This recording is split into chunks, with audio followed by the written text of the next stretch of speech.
Dear kids, let's start the 13th chapter of our English 1, The Country Mouse and the Town Mouse. So here is the story of two mouse. One who lives in the rural areas, जो गांव के जैसे areas में रहता है, और एक city में रहता है, शहरी इलाके में रहता है. The country mouse lived in the country. He was field mouse. एक फील्ड में रहता था, वो खेतों में रहता था. He lived in a hole in a field. In the winter, the grains of wheat fell on the ground. The country mouse picked up the grains and took them to feed his family. अब winters में क्या होता था, जो wheat के दाने थे खेत में जो होता था वो नीचे गिर जाते थे, और वह उन्हीं को कलेक्ट करके अपने घर में अपने बच्चों का और अपने घर वालों का पेट पालता था, उनको खाना खिलाता था. In the summer he had to look hard for food. लेकिन समर्स में उसको बहुत मेहनत करनी पड़ती थी. The fields were dry. खेत सूख जाते हैं. The sun shone down on the earth. The farmers also stay at home. तो गर्मियों के दिनों में क्या होता है, खेत सूख जाते हैं और फार्मर्स भी खेतों में काम नहीं करते, तो कहीं पे उसको फूड नहीं मिलता. In the rainy season the rains filled the fields. और रेनी सीजन में पूरे खेतों में पानी भर जाता था. The country mouse had to make a hole next to a tree. अब उसको अपना घर फिर से बनाना पड़ता था पेड़ों की नीचे. He and his family ate mangoes and jamun that fell from the tree. और उन दिनों में जो पेड़ से फल गिरते थे, मैंगोज एंड जामुन्स, वो उनको खाकर पेट भरता था. Sometimes the farmer dropped food on the ground. और कई बार जब फार्मर्स वहाँ पे खाना खाते थे तो उनका खाना खाते हुए गिर जाता था, तो वो जो माउस था उसको ही खा लेता था. The country mouse and his family ate the food. Soon the rice was ready. There were plenty of rice grains on the ground for the mice to eat. अब रेनी सीजन के बाद चावल की खेती पककर तैयार हो जाती है, तो उनको अब जो राइस के जो सीड्स हैं, ग्रेन्स हैं, वो नीचे गिर जाते हैं, वो खाकर खूब मजे करते हैं. The country mouse and children the little mice were happy all through the year. और इसी तरह पूरा साल भर वो अपना समय निकालते हैं और बहुत खुश रहते हैं. One day the mouse country mouse cousin the town mouse came to visit him. एक बार कंट्री माउस का जो कजिन था, जो टाउन माउस, वो उनके पास घूमने के लिए आया, वहाँ उनको मिलने के लिए आया. He didn't like the country at all. उसको कंट्री एरिया बिल्कुल पसंद नहीं था. गांव का इलाका उसको बहुत बुरा लगता था. He doesn't feel comfortable in that atmosphere. He said to his cousin, I live in a large and beautiful house. वो अपने कजिन को बोलता है कि तुम कहाँ यहाँ गांव में बसे हुए हो, मैं तो एक बहुत सुंदर और बहुत बड़े घर में रहता हूँ. At night I sleep on the soft pillows.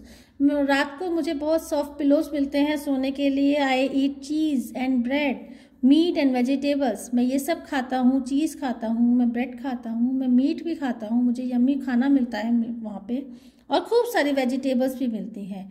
I don't have to go to a new home when it rains. और जब बरसात होती है तो मुझे अपना दूसरा घर ढूंढने की भी कोई ज़रूरत नहीं है, क्योंकि वहाँ पे पानी नहीं आता, मैं वहाँ पे बहुत सेफ हूँ.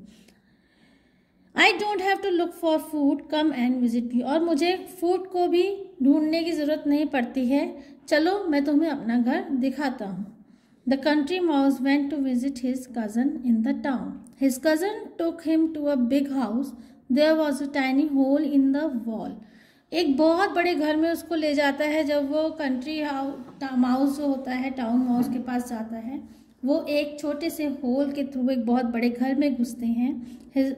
And they had to stay there the whole day.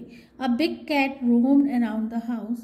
At night the mice crept out. एक बहुत बड़ी बिल्ली जो है, आपको दिख रही है यहाँ पे, वहाँ पे घूमती रहती है. वो इसी ताक में रहती है, इसी चांस में रहती है कि कब मैं चूहों को पकड़ूं, दबोच लूं और खा जाऊं. अब रात होती है. रात को चूहे अपने बिल से बाहर निकलते हैं. They caught on the dining table. जो उस घर का डाइनिंग टेबल था वो वहाँ पे पहुँच जाते हैं. And they at the crumbs of food. Sometimes they did eat a crumb of cheese or a tiny bit of meat. जो कुछ वहाँ पे बिखरा हुआ पड़ा होता है वो सब उसको खाना शुरू कर देते हैं, और कई बार तो उनको बहुत कुछ खाने को मिलता. When the cook left the kitchen dirty, और उस घर का जो कुक था, जो खाना बनाने वाला था, किचन को डर्टी ही छोड़ देता था, बिना समेटे छोड़ देता था। The mice had more to eat, अब उन चूहों की तो दावत हो जाती थी और उनको बहुत कुछ खाने को मिलता था। Some time there was no food, the mice had to look for food in the garbage bin. अब उसने वहाँ पे क्या देखा कि कई बार तो उसको बिल्कुल भी खाना नहीं मिलता था और उसको डस्टबिन्स में से अपना खाना ढूंढना पड़ता था, क्योंकि वो जो घर के मालिक थे वो पूरा घर साफ कर देते थे और जो ईटेबल्स थे वो प्रॉपर स्पेस पे सेफ रख देते थे।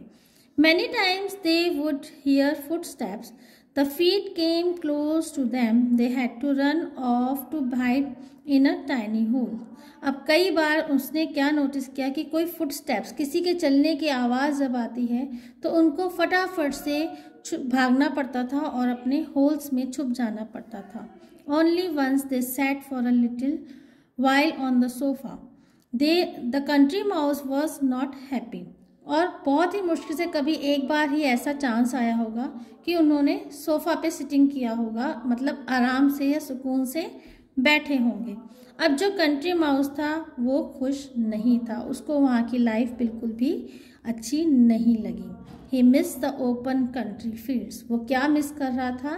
खुले खुले मैदान वहाँ के और अपने बच्चे। He missed his childrens, he said thank you so much brother. अब उसने अपने भाई से कहा, कज़न से कहा कि तुमने मुझे यहाँ बुलाया उसके लिए बहुत बड़ा thank you. I must go home now, अब मुझे अपने घर जाना चाहिए। You may stay in this big town house, it is too frightening for me. तुम ही इस इतने बड़े घर में रहो, यह तो मेरे लिए एक बहुत डरावनी जगह है, मैं यहाँ पर डर डर कर नहीं रह सकता। I love my life in the country, मुझे अपने कंट्री में, मुझे अपने गाँव की ज़िंदगी बहुत बहुत अच्छी लगती है और मैं वहाँ पर बहुत खुश हूँ।